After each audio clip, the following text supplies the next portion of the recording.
माझी उमेदवारी जाहीर झाल्यानंतर माझे 2 दौरे हडपसर विधानसभा मतदारसंघामध्ये झाले. आज दुसरा दौरा होता. आज सकाळी 9 वाजल्यापासून माजी आमदार योगीजी टिळेकर यांच्या निवासस्थानी मी आणि चेतन भाऊ तुपे आणि काही कार्यकर्ते सगळे मिळून नाश्त्याला तिथं गेलो. तिथून सुरुवात केली आणि जवळजवळ 30 ते 35 प्रमुख पदाधिकारी, नगरसेवक, भाजपचे, राष्ट्रवादीचे सगळ्या पदाधिकाऱ्यांच्या घरी, काही शहर चिटणीस, काही उपाध्यक्ष, कार्याध्यक्ष, सोशल मीडियाची लोक, आरोग्य मंडळाची लोक, या सगळ्या पदाधिकाऱ्यांच्या गाठीभेटी घेतल्या आणि 30-35 ठिकाणी जाऊन आलो. एकंदरीत जर बघितलं तर मला हडपसर मधून कधीही इतका चांगला प्रतिसाद मिळाला नव्हता. त्यापेक्षा चांगला प्रतिसाद आणि लोकांमध्ये उत्साह या निवडणुकीमध्ये आहे. लोक स्वतःहून बोलतात, म्हणजे सगळे प्रमुख पदाधिकारी सोडाच, पण पदाधिकाऱ्यांच्या घरी जाताना आजूबाजूला जी लोक आहेत ती सुद्धा बाहेर येऊन उत्स्फूर्तपणे आपल्या प्रतिक्रिया मांडताना दिसत आहेत. त्यामुळं मला पूर्ण खात्री आहे की या वेळेला हडपसर विधानसभा मतदारसंघातून सर्वाधिक जास्त मताधिक्य मिळेल.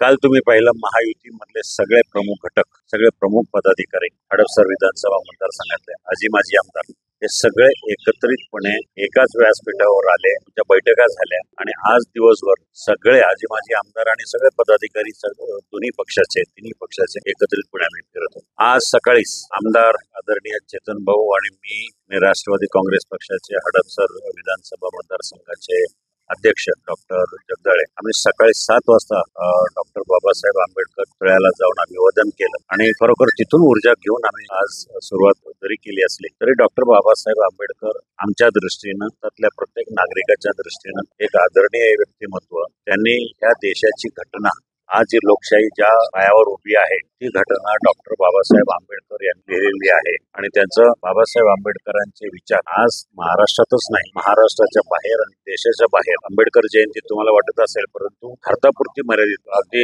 परदेशामध्ये अमेरिका असेल, युरोप असेल, आशिया खंडात असेल, अशा सगळ्या ठिकाणी त्यांचे मोठ्या प्रमाणात फॉलोअर्स आहेत आणि सगळ्या ठिकाणी जयंती संपन्न झालेली आहे. मला एवढाच संदेश द्यावा वाटतो, एक चांगल्या प्रकारचं कामाचं त्यांच्याकडनं प्रेरणा घेऊन समाजानं आणि सगळ्या समाजानं एकत्रितपणे बाबासाहेब आंबेडकरांचे विचार मनामध्ये बिंबवून चांगलं काम जर केलं राहिलं तर भारताची प्रगती व्हायला किंवा कायदा सुव्यवस्था या सगळ्या गोष्टी व्यवस्थितपणे राबवायला मोलाचे महत्वाचे विचार आहे. डॉक्टर अमोल कोल्हेंच्यावर प्रतिक्रिया मी काय दिली की त्यांची नेहमीच त्या शैलीमध्ये बडबड आणि पोपटपंची असते. काही झालं, अजितदादांनी काही जरी बोललं तरी त्यांची पोपटपंची तयारी असते, नुसती बडबड, कामाचं काही नाही. 5 वर्षामध्ये रुपयाचं काम, फक्त आपली सोशल मीडियावर अशा प्रकारचे स्टेटमेंट देत राहणं. त्यामुळं राजकारणातला दुसरा संजय राऊत सकाळ उठून संध्याकाळ उठून दुपार उठून फक्त अजितदादा फक्त टीका करायची आणि निष्ठेच्या गप्पा मारायच्या. आता त्याने निष्ठेच्या गप्पा मारायचं सोडावं. 5 पक्ष बदललेल्या माणसांना निष्ठेच्या गप्पा अजिबात मारूच नाही. त्यांनी काय केलं हे जनतेला दाखवावं.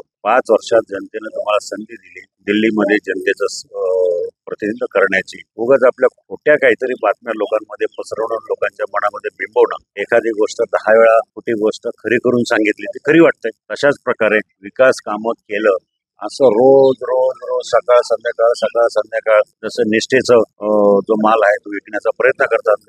निष्ठा त्या मालाला गिराईक नाही, फक्त आपलं दुकान चालवायचं म्हणून ते करतात. तसंच विकास कामं काही न करता लोकांपर्यंत असं बिंबवलं जाते की त्यानं खूप मोठी कामं केली. कसली कामं केली? इतकंही काम. माझं जाहीर आव्हान आहे, मी कागद आणतो, तुम्ही कागदपत्र आणा. तुमचे तर नुसते पत्र सोशल मीडियावरच असतात, तुमच्या ऑफिसमध्ये नाही असतात ती पत्र. फक्त सोशल मीडियावर, व्हॉट्सअपवर आणि फेसबुकवरच तुमची पत्र असतात.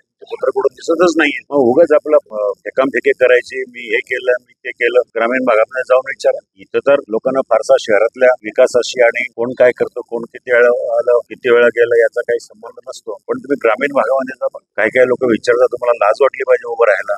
कुठल्या आधारावर तुम्ही उभे राहताय? 5 वर्ष जनतेत नाही, 5 वर्ष रुपयाचं काम नाही. आढळरावने केलेल्या कामावर स्टॅम्प मारायचा, मीच केली असे करायचं. लोकांना हे करणार नाही. निष्ठेचं काय? कसली निष्ठा? दुसऱ्या बाजूला निष्ठा स्वाभिमानी काय अशा प्रकारच्या गप्पा मारू नये. मला एवढं त्यांना सांगायचं, बडबड करू नका, पोपटपंची करू नका, खरं बोलत जा, हा माझा त्यांना सल्ला आहे. मग ते मला म्हणतात गेट वेल सून. मला त्यांना सांगायचंय, आपण जरा थोडं शांत राहा. नुसती वटवट वचवच करू नका. पुण्याच्या पूर्व भागातील 1938 पासून ग्राहकांना गुणवत्ता व सेवेची हमी असलेले अग्रवाल स्वीट्स म्हणजे नुसती परंपरा नाही तर चोखंदळ खवयांसाठी मेजवानी आहे. स्वर्गीय मुन्नालाल अग्रवाल यांच्या प्रदीर्घ वारसा सांभाळत अग्रवाल कुटुंबियांनी स्वीट्समध्ये ग्राहकांची गरज ओळखून अस्सल तुपातील पदार्थ आणि तत्पर सेवेचा वारसा जपत फूड क्षेत्रात नावलौकिक मिळवला आहे. हडपसर, गाडीतळ व आकाशवाणी रविदर्शन येथील अग्रवाल स्वीट्सच्या शाखेला नक्की भेट द्या.